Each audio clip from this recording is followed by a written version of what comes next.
So what I've started out with, I've just got a piece of plain white paper here, a quarter sheet. And I'm just going to kind of go at it. I'll show you how I start with this abstract, kind of intuitive creating surface process. Okay, so I've got some paints. I've got a heavy body cadmium red light, which is one of my favorite colors. I have a Payne's gray. And I have some different kinds of mark making tools. So just looking for, just going to use my room key. What I really love to do is just put the heavy body paint down like that, and then start dragging it around. Sometimes I also will then scratch into it. So let's use this tool. Actually, what I really love are four. I really love to just interact with each of these layers, kind of mess it up. Sometimes I'll spray with just some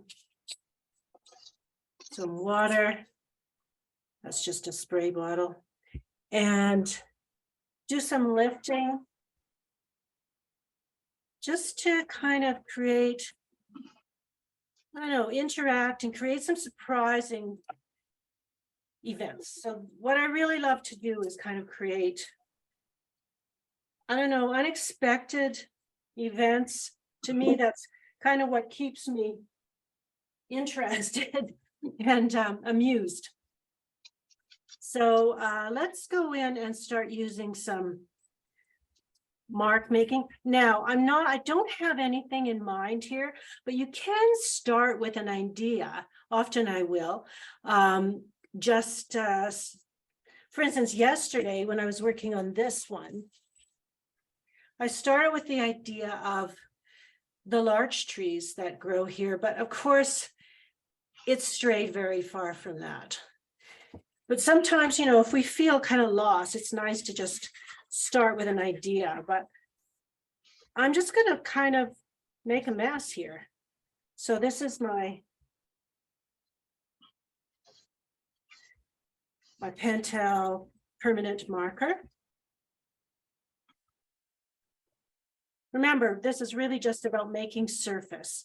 Here's a charcoal. I really love charcoal pencils.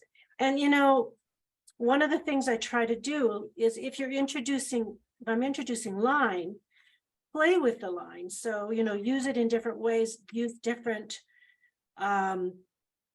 weights of line. So, you know, one of the things that the eye loves is contrast and variety. So when it sees line, you know, we find it quite fun and amusing to see different weights of line. So I'm going to dry this because the paint is just a little bit wet, and I want the marks to show up a little bit better. So I'll just be right back. Okay, so if I wanted to just put a little bit of darker line, and what that does is it sort of gets the ends of our value bar in. So you start to get some darks in early on. We have both our lightest light and our darkest darks now. And sometimes, you know, as a watercolorist, I had a hard time at first making sure that I really got those darks, and then I'd wait till the end to put the darks in, which is what we do as watercolorists, right? We hold off on adding our darks. Okay, now I'm going to put some colored marking on too. And I really like using pastel for that. So let's put some white in. And of course, pastel, this is oil pastel. So it will act as a resist. And when, you know, we put other layers on, it'll kind of shine through. Let's get some orange. These are just Winsor Newton Artist Oil Pastels. Now, if you want your work to be archival and you're using pastels, you need to spray it with a fixative, because oil pastels will take a long time to dry. Some people say they never dry. So it's good to, you know, just have a fixative on hand. You can actually get an oil pastel fixative. But I think that, you know, the fixatives work to fix whatever also water soluble things you might be using. So for instance, if you want to use a watercolor crayon or something like that, or a Stabilo pencil, they make beautiful lines, but they'll pick up and move around if you then put a water-based, you know, even acrylic over them. So it's nice to just have that fixative handy and spray it and then move on to your next layer. But I'm not going to do that right now because we have things to do. Okay, so one of the things I really like to do is to then introduce resist. And this is my very favorite resist. It's called PBO drawing gum. So PBO drawing gum, now it's important to use really crummy brushes on these because it really is not kind to your brushes. And then you can rinse your brushes as soon as you've finished working with it. And it's also really good to get the top on it right away, because if it spills, it is really a horror. So I'm going to grab a couple of brushes.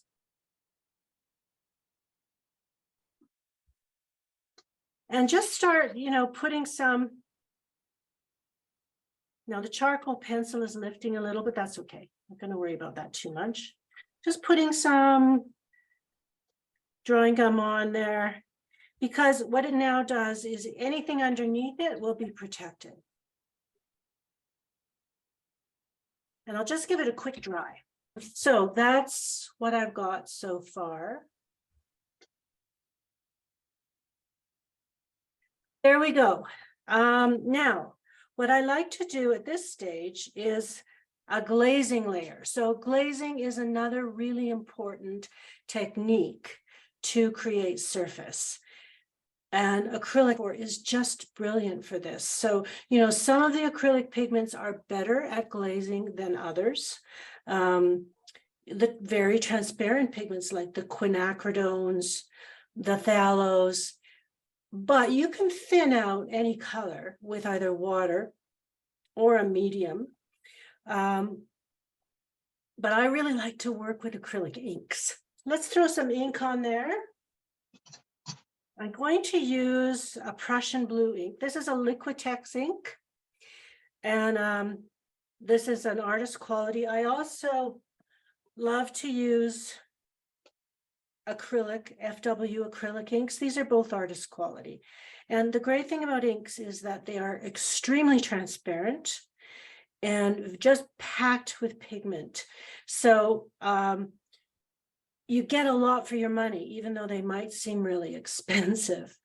And they're just a great tool if you're, you know, if you decide you want to work with creating lots of layers of transparency. Also, though, what can work very well are the fluid formula.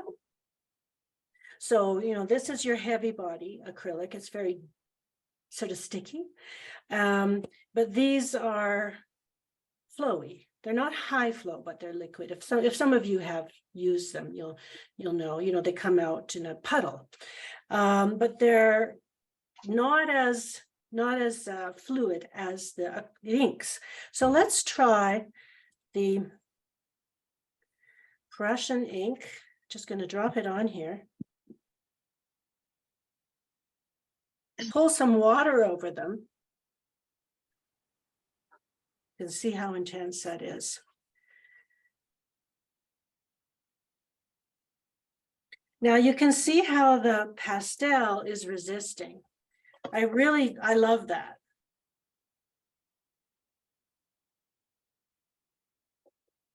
The only problem is, of course, that if you want to get rid of it, you can paint heavy body over it. You can sort of push it back a little bit, but not a lot. So the other thing, again, what I like to do is here and there, just pick up a little so I get kind of a variable brightness. And there's a little bit of glare on the page here, but I'm just going to pick this up again and show you what the surface is doing right now.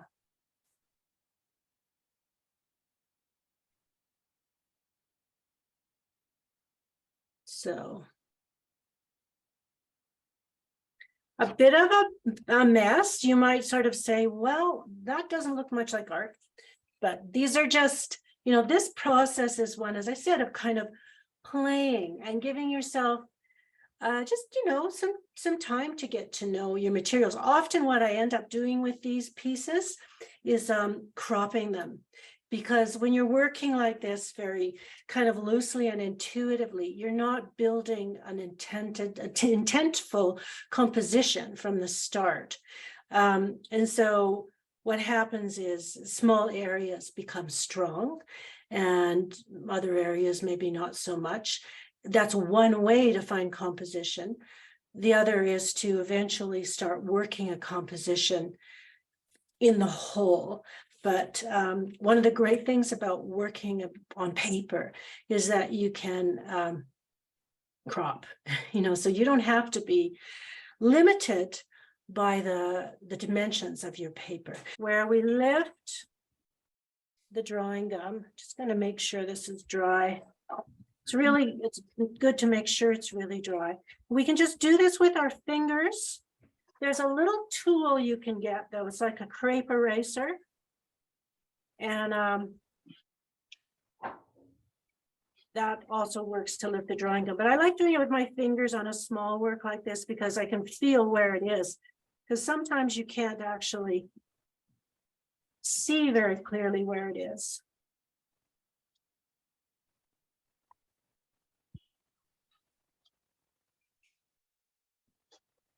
So whatever was under that drawing gum, it has been protected.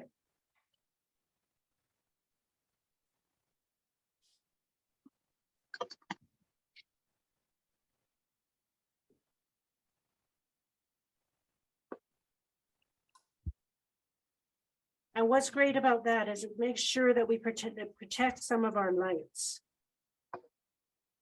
Although we can always reintroduce lights with just putting white back into the paper. Sometimes if I have a painting that I really am not happy with, I'll just throw some drawing gum on it and put a light layer of paint over. You can't bury it under too many layers of paint or it's too hard to lift.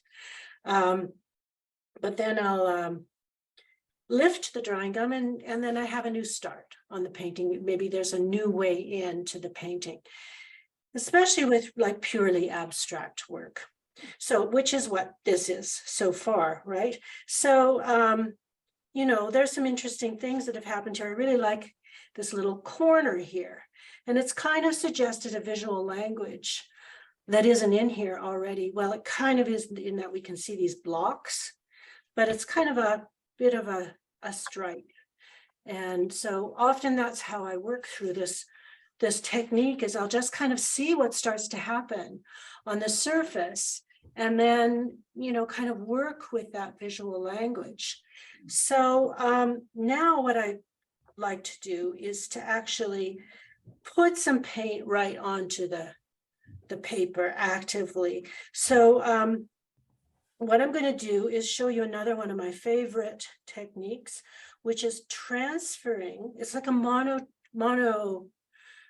print technique, transferring paint from wax paper onto the paper. So here's some wax paper, and I'm going to I think I'm going to maybe make a pale blue out of white, titanium white. Now this transferring technique works best with heavy body paint. I'm going to add just a spot of this Prussian blue. That's the other thing you can do with inks, is add them into heavy body paint to just tint it, because they have such incredible tinting strength, because they're so rich.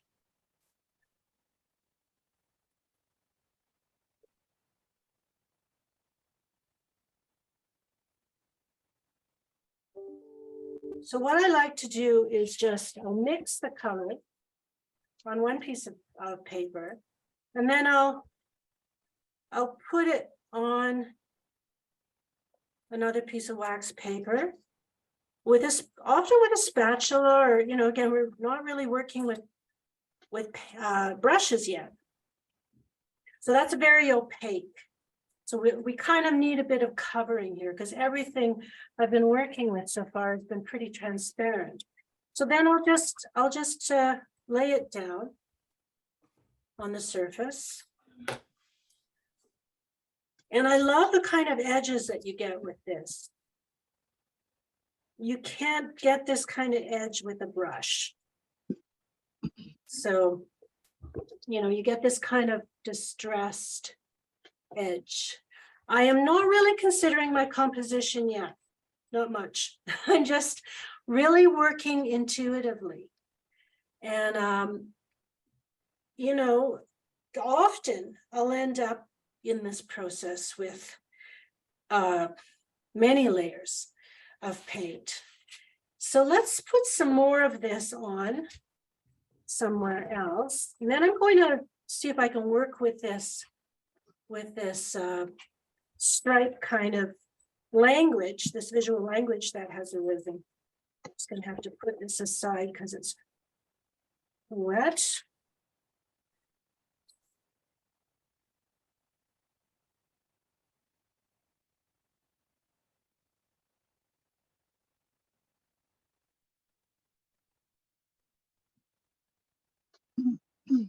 Maybe I'll even kind of make a bit of a striped mark.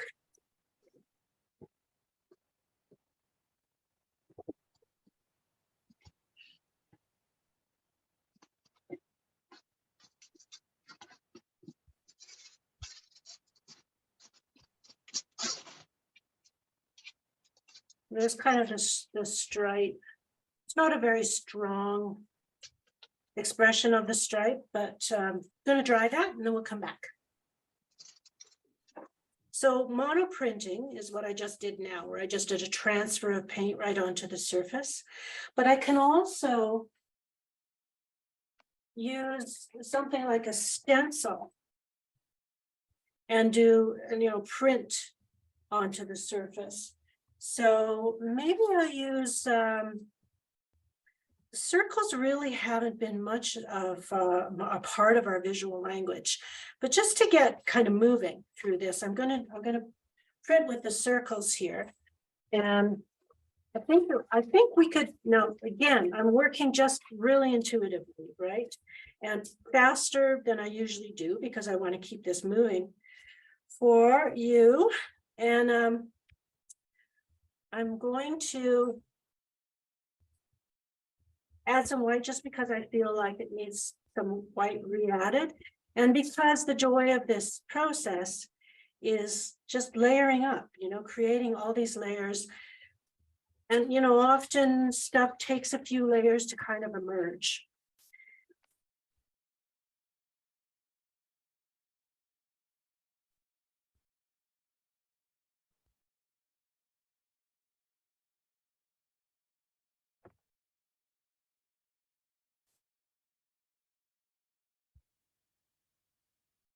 So that's not going to give us much. Let's do it with a brush and some white. So I was hoping to get the negative shapes of the spots. But this stencil is a bit resistant. So we'll do the positive shapes just by brushing it in, like doing,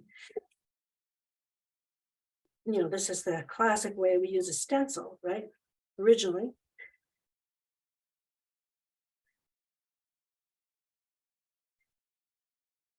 I'm breaking into that blue area.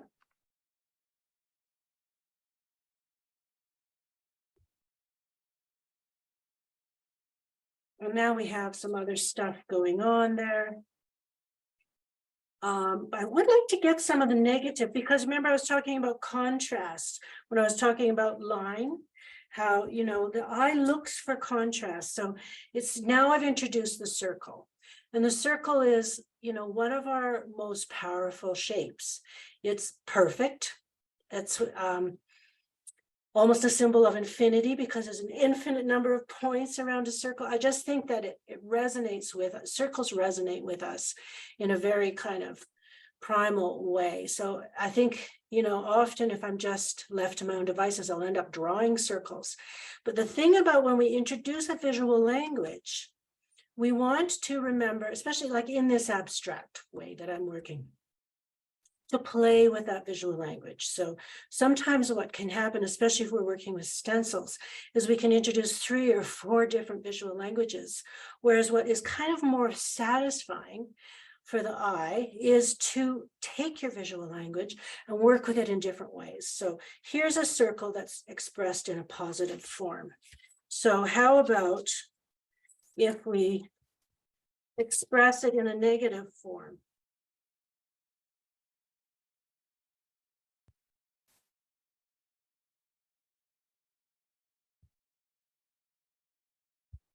Is what I was trying to do before with the brayer, but it didn't really work. Yeah, sorry. Need to get a bit more paint on there. But a circle is also, you know, you can express a circle large. You can express a circle small, you know, so you can play with scale. And, you know, what I'm doing now, we're trying to do positive space versus negative space.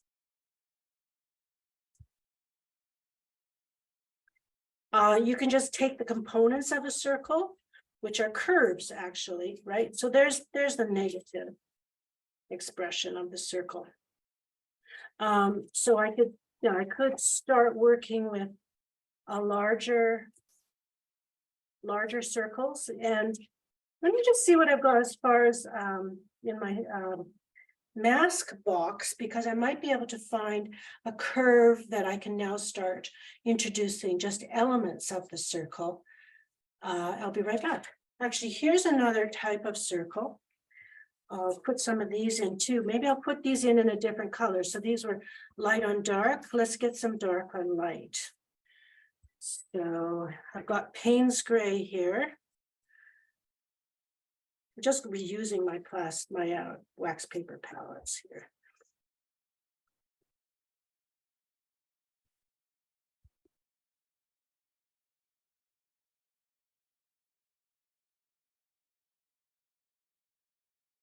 Oh, that's interesting.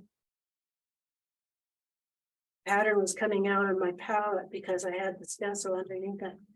So let's put in some of these. This is just a textured wallpaper that I kind of like.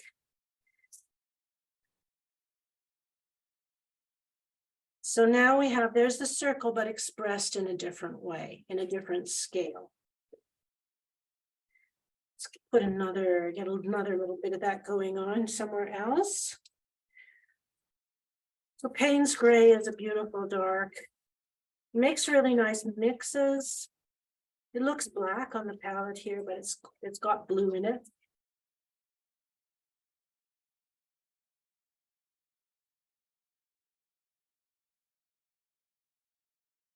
I'm just building up layers on top of layers to kind of see where the process is going to take us.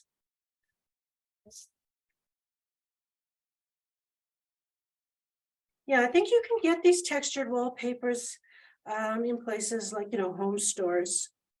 For a while, they were really out of fashion, but they're coming back into fashion again, and they're really interesting to use for introducing pattern. Just going to clean off my brayer here.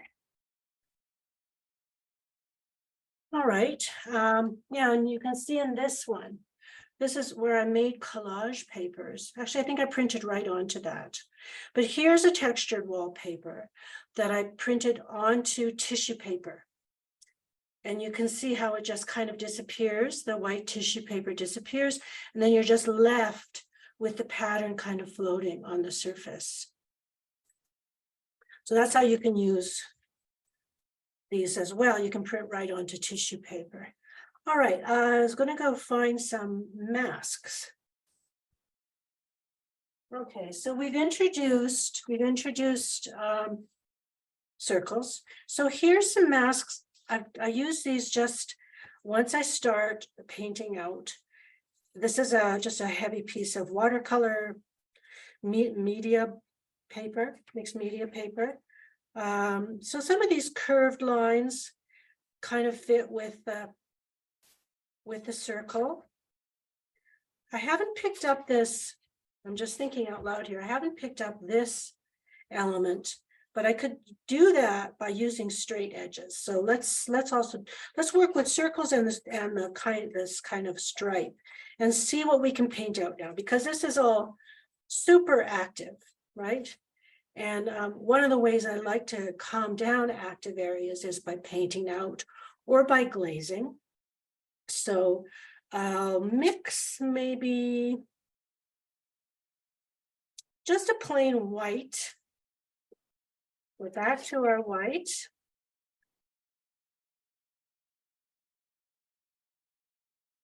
I don't really like the cadmium red light. With white, it goes kind of fleshy. Actually, that was a cadmium red medium. So I'll just go with plain white. Back to my brush. Finally working with my brush.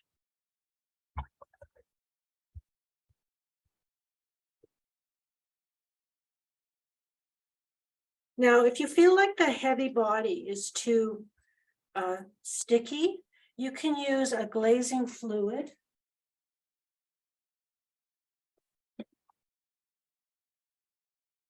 Here's a glazing fluid. This is a satin, so it's neither matte nor really shiny. And this just kind of thins it out. You can use water too, but a glazing fluid thins the paint in a more consistent way. And the glazing fluid actually extends the drying time a bit, which you may or may not want. But I just wanted to show you how that kind of smooths the paint out. Let's start painting out some areas now.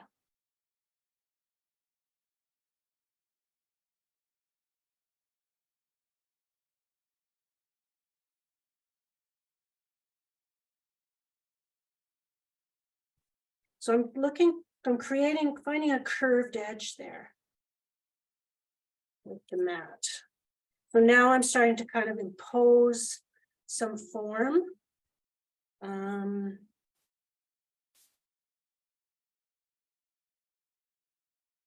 You'll see these have been used lots of times. So now I could just do this with my brush, of course, without resorting to masks. The reason I use masks is because, you know, sometimes you get to a point like this and you can feel really paralyzed because it's just like a mess and you don't know what to do next. So I like the way that the mask kind of helps to create some form. I'm going to get some more of this white. I like to introduce white if I feel like I want to calm things down, because it can always be glazed.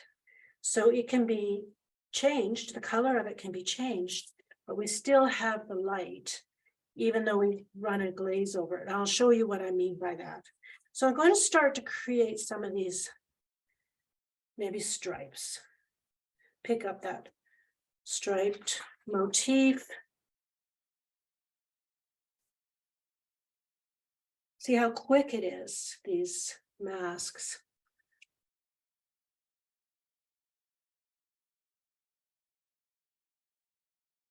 Do it down here too. Maybe combine the stripe and the curve.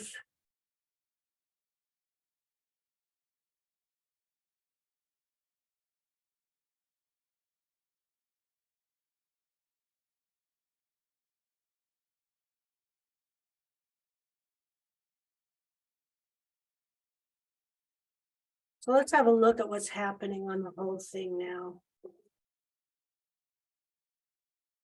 Definitely, to me, it's becoming more interesting, but it's still kind of overactive. So that's what happens when you use this kind of technique. You create quite a kind of overactive surface.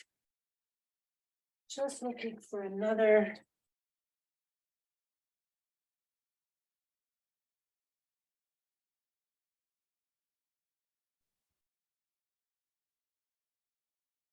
I'm just trying to calm it down.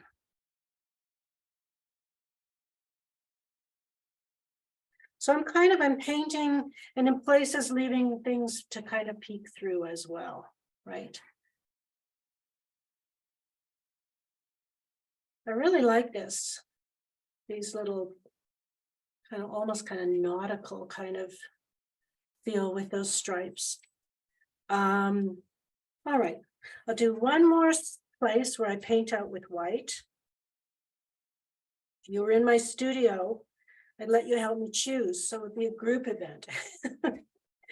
But I'll do it myself. I think maybe another. You can see where I've used these with stencils and all kinds of, in all kinds of different ways.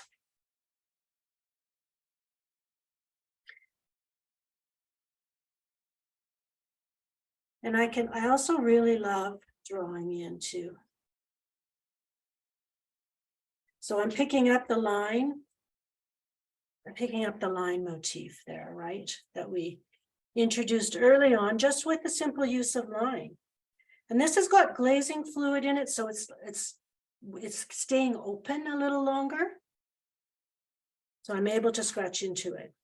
Now, let's go back to glazing, because what we've got here are a whole bunch of, you know, things that are kind of operating in, I don't know, it's not very unified. And so what I find is glazing can really help to unify. So I'm going to go back to my blue glaze, my blue ink, this, and here I might introduce some tape. If I can find it, usually as I work through, my table gets more and more and more messy. But I'm just to go back to, you know, a very simple and effective glazing or masking tool is just tape. And I really like this Duramax tape that you get from the dollar store, because it really sticks without pulling stuff up, and it doesn't affect the color, you know, so your color perception. Sometimes those green tapes can be a bit distracting, you know, the green painter's tape. So I'm going to lay these down, and if you're worried, like I'm going to be using an ink, so I'm a little worried that might have a little bit of seepage underneath the tape. Like, you can really make sure that you press it down on the edges, but you can also get some medium, that's matte medium, or the glazing fluid would do this trick too, and just paint that along the edges of the tape to kind of seal the tape.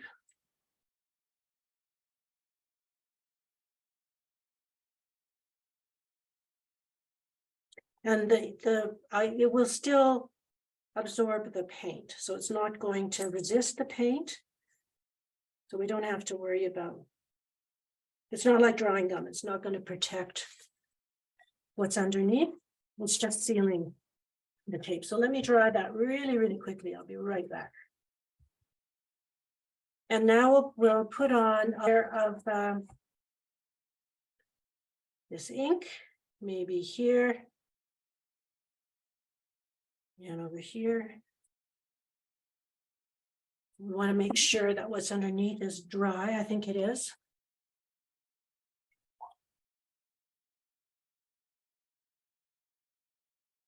And with a clean brush, cleaning my brush here.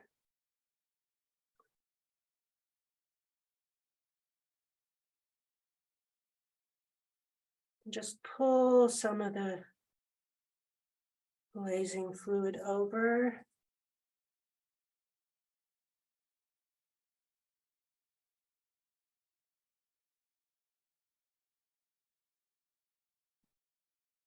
We'll bring some over here too.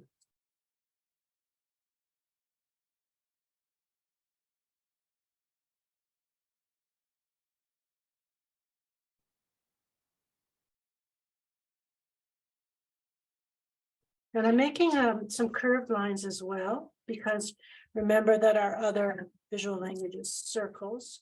So I'm just kind of pulling some of that down in some curves too.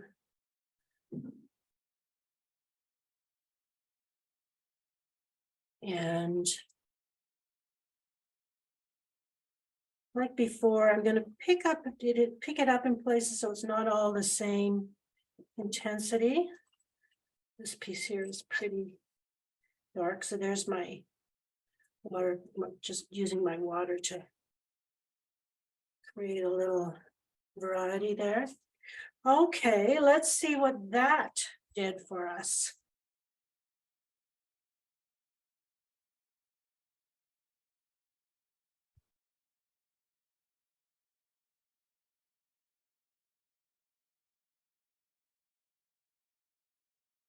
So now we have a little bit more form kind of superimposed on the piece. And now, you know, at this stage, I would just continue to build layers and, you know, interplaying between adding more lights, maybe doing some more printing. We lost a little bit of,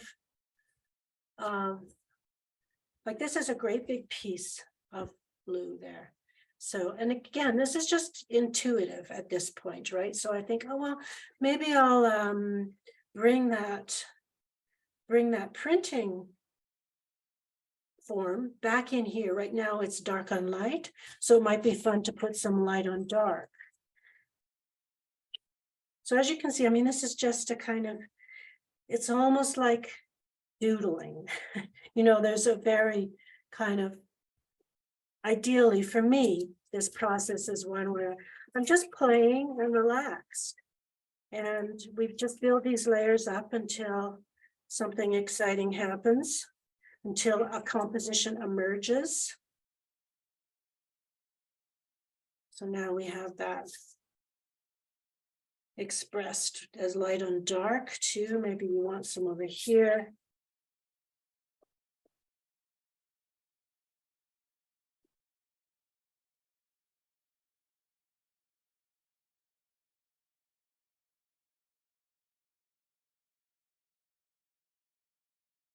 I think I'm going to, that seems a little hard edged there. I'm going to see if I can push some of that back. I'm just going to spray it.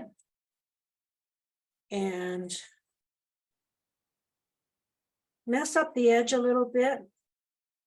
Kind of bite into it a little so it's not quite so hard edged everywhere. I'll do that down here too.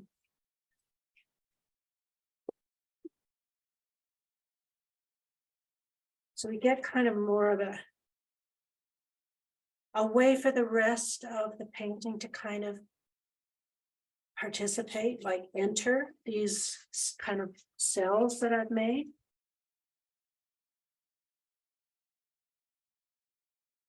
And, you know, so you can see some form is starting to emerge. The glazing, although this is really an abstract piece, I do want you to, one of the things I want you to take away from this session is how helpful glazing is, you know, because it can really, it can make bright lights. So remember, I put the white down here. We haven't lost the light value there, but we've just altered the color of it. So glazing is really crucial for that. You know, you can, I could have mixed a pale blue with white and blue like I did in some other places. But somehow it always feels to me like you get a more lively light if you just put a white in and then glaze over it. Like these are, I love them. I think they're great. I love glazing. So I think there's a couple of other things I could do here. One of my favorite colors is cadmium red light. So I'm going to just, it feels to me like this could use a little bit more brightness. Like see how that is really popping out, because it's just a thin layer of cadmium red medium over light. And it feels to me like the painting needs that. So let's get some cadmium red light. I love this color. It's almost orange. And just trying to think of a new way I could put this on, something we haven't used yet. I'm just going to grab a brush, I think, for this and brush it on. Maybe I'll use a different size, a couple of different sizes of brushes.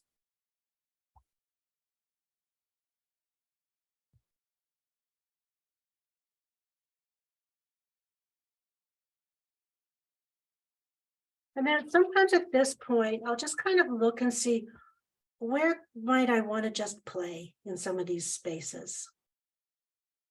So I'm doing a little bit of, introducing a little bit of negative painting here, coming around some of my shapes, pushing some back, painting some out.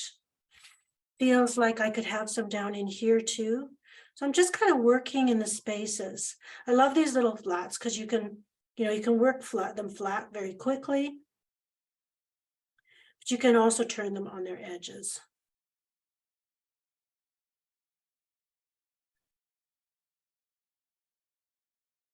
Now, I'm kind of working all over this, but there's no saying that in the end, if I decided to continue this and make it into a piece that really sits on its own, whether I would include the whole surface. I'm just kind of working over it and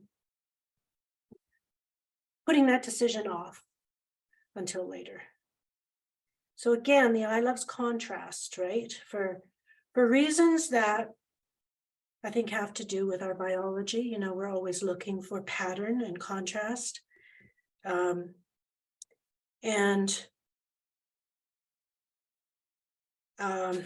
So we love the idea that there's these two different temperatures of red. And I think I could probably, feels like I could introduce some cadmium red lines to go back to this idea of the stripes, and just grab some of my masks. This is made of Yupo paper. It makes a great thing for masks. And the other ones that I showed you are just like a heavy mixed media paper. So I'm going to see what I can do with some. I'm going to let that kind of break up a little bit, maybe even mess up an edge so everything isn't too tight. So that stripe is kind of talking to these stripes. So I'm kind of picking up that stripe motif, and it feels to me like there should be a vertical red as well. So I'm just, this is just intuitive painting. There's no right or wrong. That's the thing to remember. There's this painting could go any number of different ways. So there's our stripe motif again.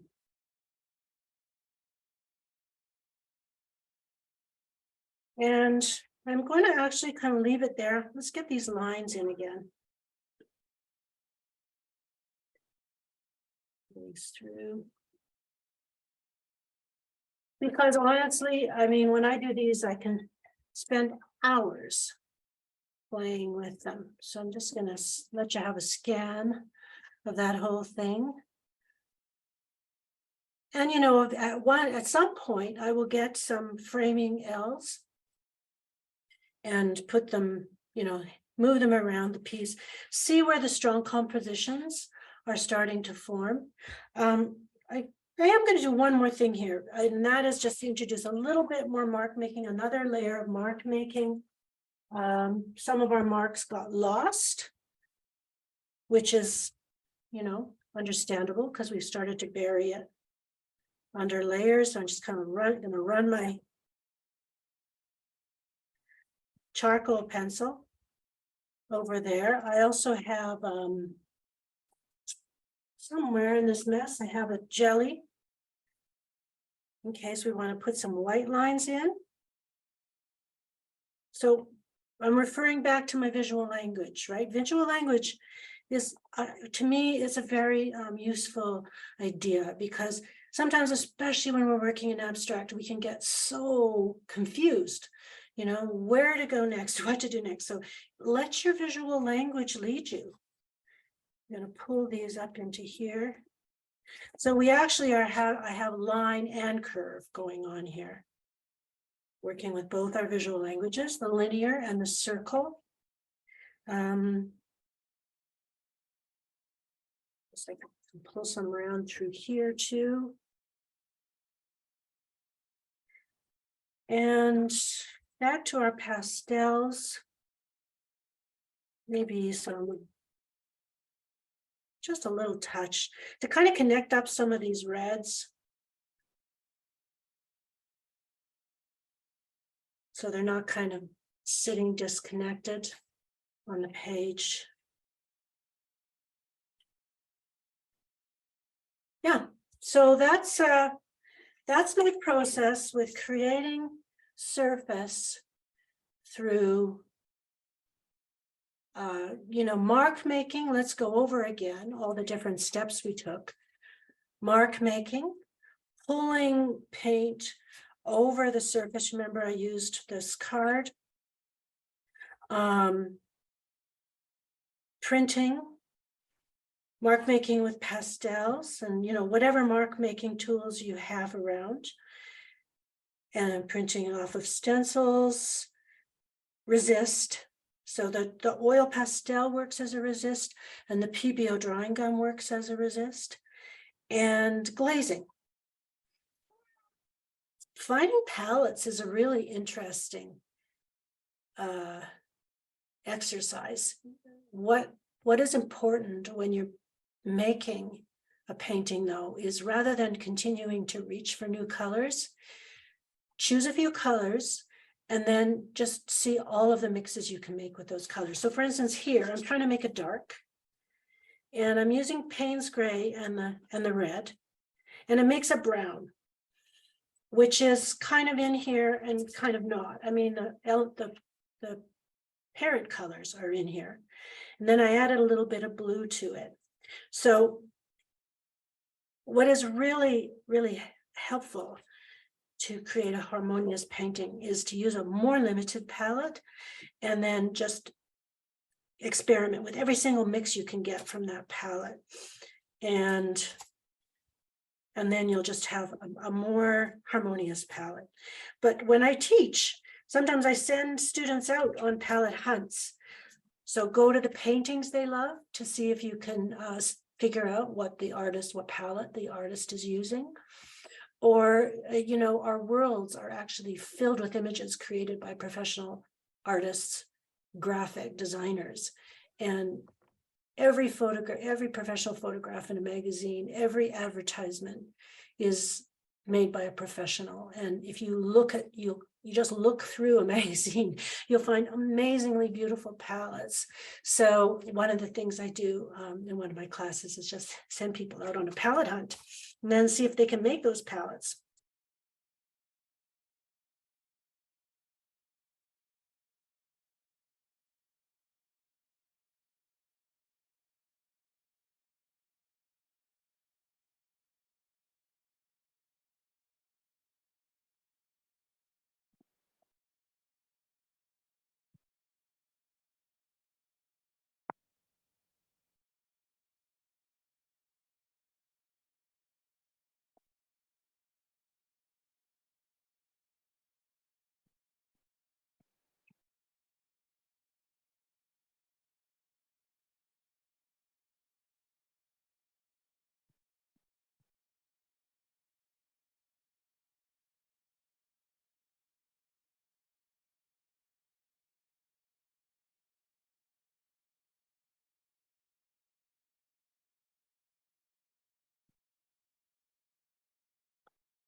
point, I just go show you that again. I put some darks in. So often the very last stages of a painting are to put in your darks, make sure you've got your full value range from lightest light to darkest dark. Sometimes at this point, I'll take a photograph and edit it into black and white. So I'm sure I've got my darks in. You know, this one, I'd probably tinker with it a bit more and probably crop some parts out. I really like this. You can see how much the dark was needed, right? So I built some dark here, brought kind of it through the middle up into this top corner and went back to our visual language. So for instance, if I was going to be working on it some more, I might crop out part of that and maybe part of this side too. You know, just touch that, maybe just to touch that edge of that circle. And no doubt I do a little bit more work on it. But so with this method, what happens is, you know, what I find the composition as I work. And once it starts to present itself, then the last steps can be added to kind of support that composition. And I'm sorry, my light doesn't go up high enough for my camera to see it all. Maybe we can get it a little higher. There. So if I work too small, it's just too hard to make kind of, I don't know, free marks. That would be a good place to crop that too, because this is kind of hanging in the air there. So these are the kinds of thoughts I have as I finish up. You know, what to include, what not to include, how to support the composition that's emerging, especially with values. One thing that I would probably do if I was going to carry on with this is I would actually mix a more opaque mixture of this blue and white, but quite rich with the blue ink, so that I have another way of expressing that color. So that color is expressed because of blue ink sitting over white.